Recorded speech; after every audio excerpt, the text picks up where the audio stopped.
masuklah, duduk. Dan ini kisah benar.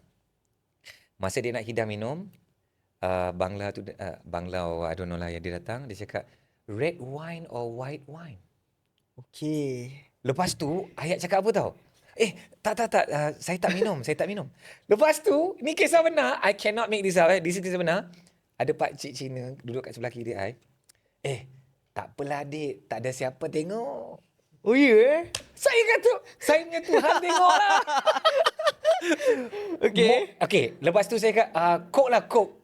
Okey. Okay, and then Mamat tu, dia bawa Coke dalam gelas wine yang sama semua orang minum. Okey. So saya macam, saya sangat menghargai sifu saya yang bawa saya, yang bagi peluang untuk saya belajar.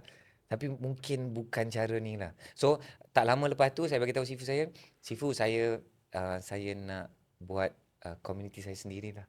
Saya terinspirasi dengan sifu dan saya nak fokus kepada orang Melayu saya. Dan masa tu sifu saya cakap apa tau? Ahyat, saya dah jangkakan hari ni akan berlaku. Kerana you laju.